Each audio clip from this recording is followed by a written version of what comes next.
ஹல்லேலூயா. கர்த்தருடைய பரிசுத்த நாமத்திற்கு மகிமை உண்டாவதாக. இந்த நாளிலும் ஏசப்பா நம்ம ஒவ்வொருவருக்கும் கொடுக்கிறதான நல்ல வாக்குத்தத்த வார்த்தை சங்கீதங்களின் புஸ்தகம் 34வது அதிகாரம் 17வது வசனம். நீதிமான்கள் கூப்பிடும்போது கர்த்தர் கேட்டு அவர்களை அவர்களுடைய எல்லா உபத்திரவங்களுக்கும் நீங்களாக்கி விடுவார். ஆமே. நீதிமான்கள் கூப்பிடும்போது கர்த்தர் என்ன செய்வாராம்? கேட்பாராம். கேட்டு அவர்களுடைய எல்லா உபத்திரவங்களுக்கும் நீங்களாக்கி விடுவார். இன்றைக்கு நீங்கள் ஒருவேளை உபத்திரவத்தின் மத்தியில் மனுஷர்களால் உங்கள் கூட இருக்கிறவர்களால் எல்லா ஜனங்களாலும் உபத்திரவத்தில் நீங்கள் இருக்கீங்களா? அந்த உபத்திரவத்தில் நீங்கள் கூப்பிடும்போது கர்த்தர் உங்கள் உபத்திரவத்திலே கேட்பார். தாவீது பாருங்க, அவன் அவனை சுற்றியுள்ள எல்லா நபர்களாலும் அவனுக்கு உபத்திரவம், தன் பெற்ற பிள்ளைகளால் உபத்திரவம், தன் கூட இருந்தவர்களால் உபத்திரவம், எல்லா சூழ்நிலையிலும் கர்த்தரிடத்தில் என்ன செய்தார்? தாவீதையும் அவனுடைய எல்லா உபத்திரங்களையும் நினைத்தருளும் என்று சொல்லி கர்த்தரிடத்தில் போய் சொன்னார். இன்றைக்கும் அருமையான தேவனுடைய பிள்ளைங்க இன்னைக்கு அனைவரும் என்ன சொல்கிறாங்க? கேட்டாதான் சொன்னாதான் ஏசப்பாவுக்கு தெரியுமா? சொல்லாமலே என் உபத்திரத்திலிருந்து என்ன விடுவிக்கலாமே?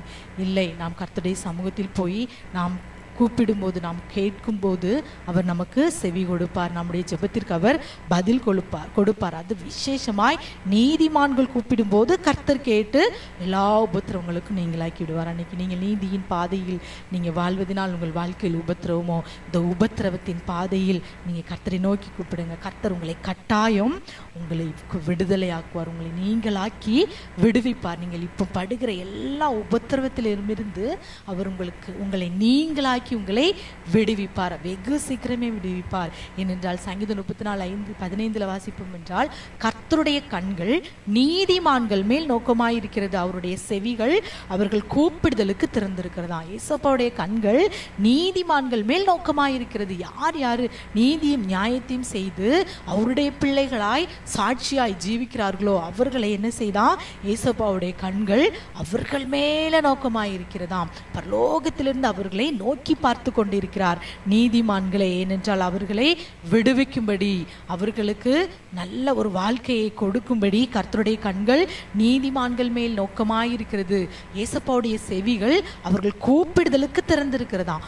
நீதிமான்கள் கூப்பிட்ட உடனே கர்த்தர் செவியை திறந்து அவர்களுக்கு பதிலளிக்கிற தேவனாயிருக்கிறார். ஆகவே இந்த நாளில் அப்படிப்பட்ட ஒரு நீதியை நாம் செய்வோம். ஆதியாகமத்தில் நாம் வாசிப்போம் என்றால், லோத்தை கர்த்தர் தூதர்களை அனுப்பி அழிக்கும் போது ஆபிரகாம் போய் கெஞ்சுகிறார். 50 நீதிமான் இருந்தால் அழிக்க மாட்டீங்களா? 40 நீதிமான் இருந்தால் அழிக்க மாட்டீங்களா?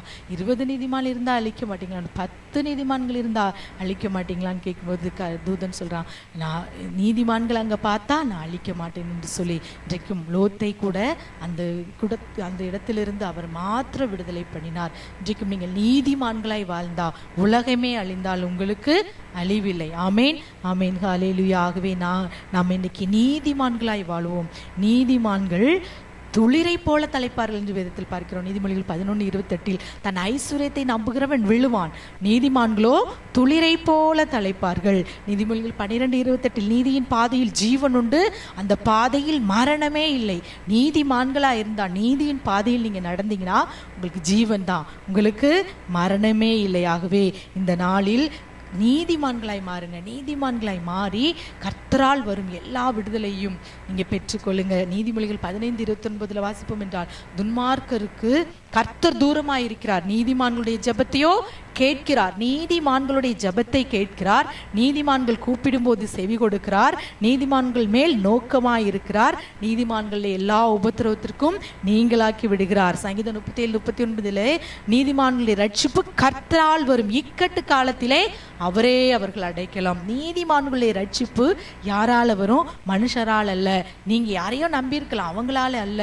உங்களுக்கு ரட்சிப்பு உங்கள் வாழ்க்கையில் நீங்க இப்போ சென்று கொண்டிருக்கிறதான பிரச்சனைகளிலிருந்து ஒரு விடுதலை யாரால வரும்னா கர்த்தரால் தான் வரும். நீங்க இன்னைக்கு ஏதோ காரியத்துல வெளியே வர முடியாதபடி சிக்கி தவித்து கொண்டிருக்கீங்கல்ல, அதிலிருந்து ரட்சிப்பும் மீட்பும் யாராலே வரும்? மனுஷனால் அல்ல. கர்த்தரால் இன்றைக்கு வரும். நீதிமான்களாக இருந்தால் உங்களுடைய ரட்சிப்பு கர்த்தரால் கட்டாயம் வரும். இக்கட்டு காலத்தில் அவரே அவர்கள் அடைக்கலாம். நீதிமான்களுக்கு இக்கட்டும் நீதிமான்களுக்கு உபத்திரவம் வரும்போது இக்கட்டு காலத்தில் அவர் உங்களுக்கு அடைக்கலமாய் இருப்பார். உங்கள் உபத்திரவத்திலே உங்களுக்கு நீங்களாக்கி ஒரு விடுதலை இன்றைக்கு கட்டளையிடுவாராகவே. இன்னும் வேதத்தில் நிறைய பார்க்கலாம். நீதிமான்களுக்குள்ள ஆசீர்வாதம் கிட்டத்தட்ட 100க்கு மேற்பட்ட ஆசீர்வாதத்தை நாம் பார்க்கிறோம். ஆகவே இன்னைக்கு ஆசீர்வாதமே இல்லாமல் புலம்பி தவிக்கிறீங்களா? நீதிமான்களாய் மாறுங்க, நீதிமான்களாய் மாறுங்க. ஏசப்பா என்னை நீதிமானாய் மாற்றும். நம்ம அவரை விசுவாசித்தாலே அது ஒரு நீதியா. ஆபிரகாம் இயேசுவை கர்த்தரை விசுவாசித்தான், அதை அவர் அவனுக்கு நீதியா எண்ணினார் என்று பார்க்கிறோம். இன்றைக்கும் அருமையான தேவனுடைய பிள்ளைகளே, ஏனென்றால் அவரை நாம் விசுவாசித்தாலே நாம் பாவம் செய்ய மாட்டோம், நீதியாய் நடப்போம். அவரை போல் நாம் மாறுவோமாகவே இந்த நாளில் ஏசப்பா என்ன நீங்க நீதிமானாய் மாற்றுங்கப்பா. நீதிமானாய் மாற்றி நீதிமானுக்கு நீ எழுதி வைத்திருக்கிற அனைத்து ஆசீர்வாதத்தையும் தாருங்க. சங்கீதம் 91:12 நீதிமான் பனை போல் செழித்து லீபனோனில் உள்ள கேதுருவை போல் வளருவான். பனை மரத்தை பார்த்தீங்கன்னா அதுல எதுவுமே வீணாகாது. அதுல எந்த ஒரு பார்ட்டும் நீங்க வீணாகவே ஆகாது. எல்லாமே தூர்ல இருந்து மேலே வர எல்லாமே பிரயோஜனமானது. அதே போலதான் நீதிமான் பனை போல செழித்து வளருவான், லீபனோனில் உள்ள கேதுருவை போல வளருவானமாகவே இந்த நாளில் ஏசப்பா நீதிமானுக்குரிய எல்லா ஆசீர்வாதத்தையும் எனக்கு தரும்படி, நீதிமானுடைய ரட்சிப்பு கர்த்தரால் வரும் என்று சொல்லி பார்க்கிறீங்கப்பா.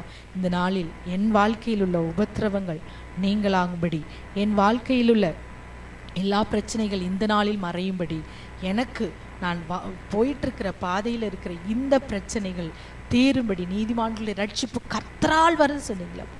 நான் இந்த சூழ்நிலையில் இன்னைக்கு அகப்பட்டு இருக்கிறேன். நீங்கள் எந்த சூழ்நிலையில் அகப்பட்டிருக்கீங்களோ அது இன்னைக்கு நீங்கள் சொல்லி, நான் இந்த பிரச்சனையில் நான் அகப்பட்டிருக்கிறேன்ப்பா, நீதிமான்களுடைய ரட்சிப்பு கர்த்தரால் வரும்னு சொன்னீங்களே, இக்கட்டில் அவரே அவர்கள் அடைக்கலம் என்று சொன்னீங்களேப்பா, நான் நீதிமானாய் வாழும்படி அந்த ரட்சிப்பு உம்மால் வரும்படி இந்த நாளில் கிருபை செய்யுங்க என்று சொல்லி கண்களை மூடி ஜெபிப்போமா. எந்த பிரச்சனையில் அகப்பட்டிருந்தாலும் இந்த நாளில் கர்த்தருடைய சமூகத்தில் நாம் அறிக்கையிடுவோம். ஹல்லேலூயா. அப்பா உம்மை ஸ்தோத்திரிக்கிறோம். இந்த நாளில் என்னோடு கூட சேர்ந்து ஜெபிக்கிற ஒவ்வொரு பிள்ளைகளுடைய வாழ்க்கையிலும் இருக்கிற எல்லா உபத்திரவங்கள் நீங்களாகட்டும் தகப்பனே. அப்பா அவர்கள் எந்த பிரச்சனையில் சிக்கி தவிர்க்கிறார்களோ அதற்கு ரட்சிப்பு உம்மால் வரட்டும். இக்கட்டு நாளில் இப்படிப்பட்டதான இக்கட்டான சூழ்நிலையில் நீரே அவர்கள் அடைக்கலமாயிருங்க தகப்பனே. அதற்கு அப்பா ஒவ்வொரு பிள்ளைகளையும் நீதிமானாய் மாற்றும். நீதிமானுக்குரிய எல்லா ஆசீர்வாதத்தையும் கொடுத்து பிள்ளைகளை ஆசீர்வதியும் பலப்படுத்தும். நிறைய காரியங்களை செய்யும். சகல துதி கன மகிமை உமக்கே செலுத்துகிறோம். இயேசுவின் நாமத்தில் ஜெபிக்கிறோம் நல்ல பிதாவே. ஆமென்.